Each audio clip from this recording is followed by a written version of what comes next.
Hey everybody, I'm working on my comic page for tonight, so that's why I'm being highlighted. I'm not trying to be dramatic, and this will get released on my Patreon tomorrow morning.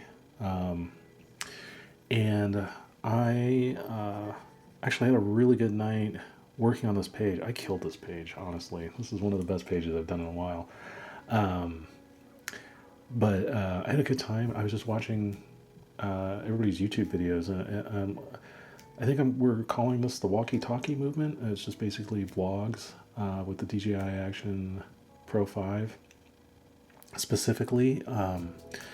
And I was leaving comments on people's videos, and I was just stricken by like how refreshing it is to leave a comment, a genuine comment as a fan on someone else's creative work. And if you read through most of these videos comments, it's all just like supportive, people just like encouraging. It's just, I don't think it's special. You don't see this on the internet very often anymore. And I'm happy to be like somewhat of a small part of it. Um, I just erased a bunch of stuff on accident. So I was asked by It's Barry about how I got into comics, and so I thought I'd try to do like just a quick, short, condensed version of that. I've always been into comics. I learned how to read from comics when I was a kid. I used to bring an issue of Amazing Spider-Man to show and tell every week when I was in kindergarten through like third grade. It was the same issue, and I would go through and read it panel by panel. My teachers would call my mom and tell her to stop letting me bring comics to school because I would just read it to the class, like held them hostage. So I've always loved comics, and I always wanted to write and draw comics. And so there's an old joke that Scott McCloud told me. Scott McCloud is one of the preeminent scholars of comics, and he a very good cartoonist in his own right. He did Understanding Comics, Reinventing Comics, and Making Comics. Those are three volumes of books. Understanding Comics was taught at MIT, multiple college level classes, specifically for web design, because it's all about storytelling and user journeys and blah blah blah. Anyway, he told me a joke once, and the joke is, what's the difference between a cartoonist and a large pizza? And the punchline is that a large pizza can feed a family of four. So it's comics. It's not really. And every year when I talk to like fans, they just think that we're just raking in cash drawing comics, and nothing could be further from the truth. Just not many people read comics anymore. But the people that do are super fans, and we're all trying to keep this art form alive. It's, one of the truly unique American art forms, honestly. Jazz and comic books. It's one of our great exports to the world. And it's been dying a slow death pretty much ever since I got into it. Since I always wanted to draw comics, I immediately got a job. Not a job, but I was a cartoonist for my high school newspaper. I ended up winning best cartoonist in the state of Nebraska in 1995 at the High School Journalism Awards. I won multiple awards all across the state and the Midwest region for my work in high school, and then in college, same. And then immediately after college, I started working on my first graphic novel. It was called Golden Boy. It got picked up by a publisher that's long since defunct. And that went, as far as my first major work. I wish I would have done something much smaller, like a mini comic, which a mini comic is typically just like a smaller, like 8 to 16 page comic. And it can be physically smaller too, or it can be in whatever shape they want. It's usually handmade. I did one in 2007 called Quick Step. It was about a mouse that could dance. And it ended up winning the 2007, or was it 2008? I can't remember. Isotope Award for Excellence in Mini Comics, which was awesome. Isotope well, still is a comic book store in San Francisco. You had to like physically fly out to accept the award, and I was beyond thrilled. It's an amazing store, amazing people, and it was really good for the community. And from there, I kind of was getting burnt out. This whole time, I've been basically making a living as a graphic designer, and I'd worked my way up. By this point, I was a director of interactive marketing at an advertising agency, and I wanted to take a break, and so I quit my job and ended up going to the Center for Cartoon Studies to get a master's degree in cartooning, which is my diploma is hanging up right up there. I'll show it sometime.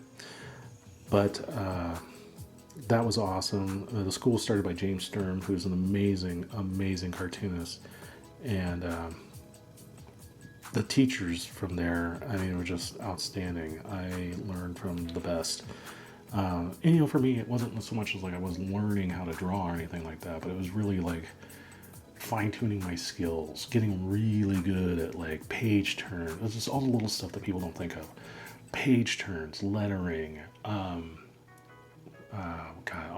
what else? I was just talking, I did a reel today that's going to come out later this week about gutter widths and how to separate gutter.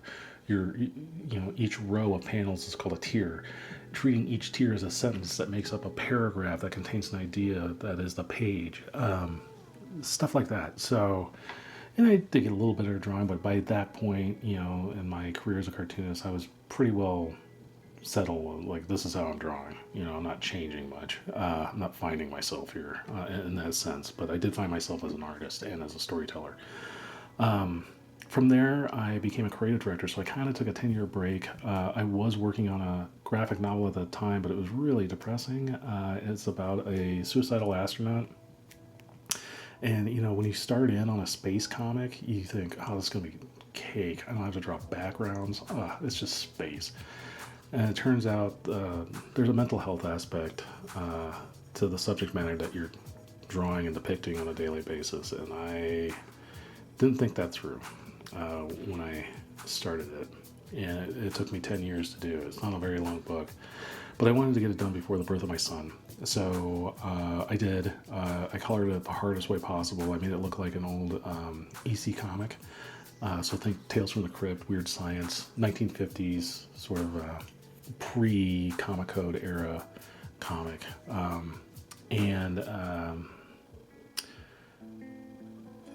From there, I am now working on my own comic. I'll probably be self-publishing everything myself. I want to own and control this comic all myself. It's called See You in Hell. It's a workplace comedy about demons in hell having a bad day.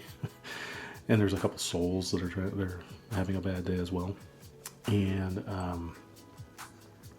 the nice thing about comics is that no matter where you're at or your skill level, and this reminds me a lot of what I was talking about at the beginning of the video with YouTube. No matter where you're at and what your skill level is, you're part of the tribe immediately.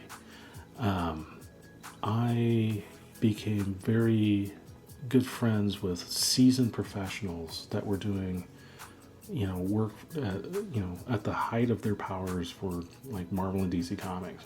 They took me under their wing. They showed me the ropes. My style is not superhero style. They weren't going to get me work or anything like that. But they welcomed me with open arms. And it's like that for everyone. It's such a small community. We all sort of know each other. We all meet up at conventions. And we all are, there is, of course, jealousy and stuff on occasion, but that's with any artistic endeavor.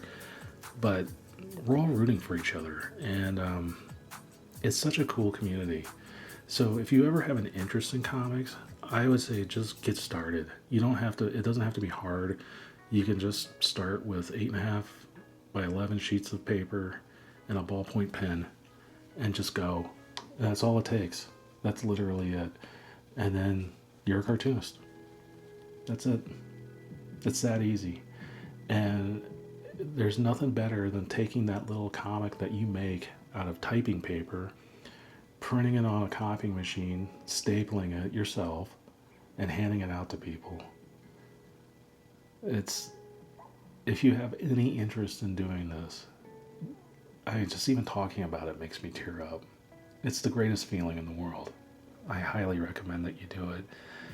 And if you do it, please send me a copy. I'll pay for posting, or for postage and shipping and anything else. I would love to read your comic. There's nothing I love more than reading people's comics, especially ones where people are just getting started. It's so cool. So, anyway, Barry, I hope that answered your question a little bit. Obviously, it's a much longer story. You know, I got started in my professional comics career at 23. I'm 48 now, so you know, I had a stint on the SpongeBob SquarePants comics I can talk about at some point. I've done all sorts of different things. If anybody's interested in my work, obviously you can just Google search my name. It's pretty. There's no one with my name, Max Riffner. MaxRiffner.com is my website. I have several books on Amazon that you can get if you're on Kindle or whatever. They're all up there. My SpongeBob work is out of print, I think, now. SpongeBob went out of business. The SpongeBob comics went out of business.